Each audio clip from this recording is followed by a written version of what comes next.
TM24 news channel में मैं ज़ैनब अकील खान आप सबका स्वागत करती हूँ। इस वक्त हम लोग मौजूद है पुरानिया इलाके में, जहाँ पर कुछ पार्टी के लोग हमारे साथ मौजूद हैं। हम उनसे बातचीत करेंगे। यूपी इलेक्शन 2022 का रिजल्ट आ चुका है।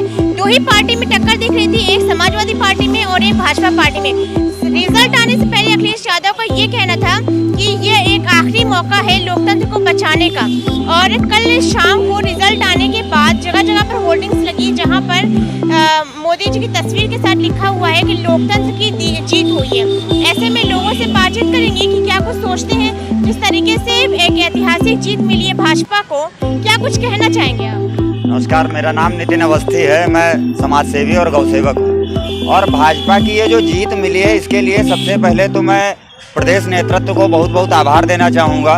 और हमारे मुख्यमंत्री जी, जिन्होंने बहुत मेहनत की उत्तर प्रदेश में, इस बार थोड़ी मेहनत ज़्यादा करनी पड़ी। और जो केंद्रीय नेतृत्व था हमारा, उसने भी, मोदी जी ने भी, सभी ने यहाँ आकर बहुत मेहनत की, और उसका ये परिणाम है कि ये प्रचंड बहुमत की जीत हम लोगों को हासिल हुई है। और इसमें जो हमारे देवतुल्य कार्यकर्ता थे, जो जमीनी स्तर पे कार्य कर रहे थे घरों में जाकर, ये आज की ये 2-3 महीने की हमारी जीत नहीं है, ये 5 साल के सुशासन की जीत है। ये योगी जी के 5 साल के विकास की जीत है। और जो दृढ़ संकल्प उन्होंने लिया था कि उत्तर प्रदेश की जमीन से माफिया राज, भूमाफिया राज और जितना भी भ्रष्टाचार है, इसको खत्म कर देंगे, तो उसी राह पे योगी सरकार चली 5 साल। और बुलडोजर, जो भूमाफिया थे, जो जमीनों पे कब्जा किए हुए थे, उनके ऊपर बुलडोजर चलाकर काफी सारा मुद्दा था, बेरोजगारी थी, महंगाई थी, काफी सारा मुद्दा था इस बार के इलेक्शन में। क्या लगता है इस बार सबसे बड़ा मुद्दा कौन सा रहा? जैसा कि आपने कहा काफी मेहनत करनी पड़ी, तो कौन से मुद्दे पर आप लोगों को ज्यादा मेहनत करनी पड़ी? देखिए, ज्यादा मेहनत हम लोगों को इस मुद्दे पर करनी पड़ी क्योंकि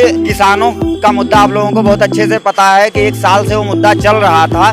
तो विपक्ष ने उस पर रवैया जो अपना बनाया था, एक इधर से उधर करने का बनाया था कि पब्लिक के दिमाग में एक फितूर रख दिया था कि सरकार जो है किसान विरोधी है। तो उस मुद्दे पर थोड़ा हमें मेहनत करनी पड़ी। और भी कुछ चीजें थी जो विपक्ष की तरफ से। लखीमपुर से कहा जा रहा है कि जहां पर किसानों को रौंदा गया राकेश टिकैत के बेटे के जरिए, वहां से उनको भाजपा को पूरी सीट मिल गई। इस पर काफी सवाल खड़े हो रहे हैं, तो इस पर आप क्या? इस पर देखिए, इस पर विरोधियों के मुंह पर ये तमाचा है। आप समझिएगा मेरी बात को कि वहां से हम 8 सीट जीत के आए हैं। ये बड़ा गर्व की बात है हमारे लिए कि हमने लखीमपुर की धरती से 8 सीट जीत ली। जबकि आपको पता है कि गन्ने के पैदावार में लखीमपुर उत्तर प्रदेश में टॉप में आता है, सब किसान हैं वहां पे। ये जनता ने आईना दिखा दिया राकेश टिकैत को भी और किसानों के नाम पे राजनीति करने वाले छोटे राजनीतिक दलों को भी, कि भाजपा हर समय किसानों के साथ है। और जो वहां पे आपने घटना का जिक्र किया लखीमपुर में, वो घटना एक महज हादसा था। और उसमें अगर टेनी महाराज के लड़के से गलती हुई थी, तो विपक्ष ने भी हमारे 4 लोगों को मार दिया। अभिषेक सिंह ने कहा कि जिस तरीके से भाजपा सरकार ने एक ऐतिहासिक जीत हासिल की है, तो हिंदू मुस्लिम सभी को लेकर एक साथ बराबर लेकर चला जाएगा। जिस तरीके से कांग्रेस पार्टी ने लड़कियों का मुद्दा उठाया था कि लड़की है, लड़ सकती है, लेकिन उतना उतर नहीं पाई राजनीति में, या फिर कहेंगे उस स्तर तक नहीं पहुंच पाई कि जनता के दिल में उसका रुझान दिख पाता। इस पर आप देखिए, हम आपको बताएं, आप भी एक लड़की हैं, महिला हैं। उत्तर प्रदेश की लड़कियां इतनी समझदार हैं, क्योंकि हम लोग लड़कियों को देवी स्वरूपा मानते हैं। वो इतनी समझदार हैं कि उन्होंने लड़ने में भरोसा नहीं रखा। उन्होंने कहा, मैं लड़की हूं, मैं पढ़ सकती हूं, मैं भी आगे बढ़ सकती हूं, लड़ने का कोई मतलब नहीं है। हम चाहते हैं कि हमारे प्रदेश की लड़कियां सुरक्षित रहें, पढ़ें, आगे बढ़ें, देश में नाम रोशन करें। लेकिन लड़ने वाली बात कुछ समझ नहीं आई। इसीलिए यूपी की लड़कियों ने भी, आप जानते हैं प्रियंका मौर्य जी उनकी पोस्टर गर्ल थी, लड़की हूँ लड़ सकती हूँ की पोस्टर गर्ल थी। उन्होंने भी अंतोगत्वा उनका साथ छोड़ दिया था, क्योंकि उनको पता था ये बुझी हुई तीली है, इससे आग नहीं लगने वाली, इसकी कोई जमीन नहीं थी। कांग्रेस, आपने हालत देख ली ना कांग्रेस की क्या हो गई। हम एक अपील करना चाहेंगे प्रदेश की जनता से और विपक्ष से भी, कृपया शांति बनाए रखें। ये विपक्ष के लिए मेरा एक संदेश है। और एक उनके अक्ल ठिकाने लगाने के लिए एक बात भी है कि शांति बनाए रखें, क्योंकि पिछली बार यदि हमारे पास 100 बुलडोजर थे, तो इस बार 200 हैं। किसी भी तरीके की बदतमीजी करने की अगर जनता से कोशिश की, तो उसका जवाब करारा मिलेगा।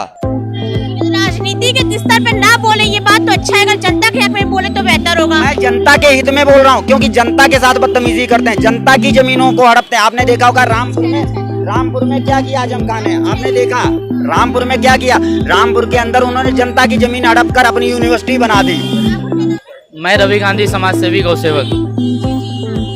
ये बताइए कि 5 साल में क्या लगा, कौन सा मुद्दा सबसे ऐसा रहा 5 साल में जिसकी वजह से भाजपा सरकार को ऐतिहासिक जीत मिली? सबसे बड़ा मुद्दा, महिलाएं बहुत सुरक्षित हैं, गरीबों को 2 टाइम राशन मिल रहा है, प्रशासन बड़ा टाइट है, किसी प्रकार की गुंडाई नहीं चल पा रही है। जो भी भूमाफिया जमीनों को कब्जा करे हुए थे, आज वो अपना घर बचा रहे हैं।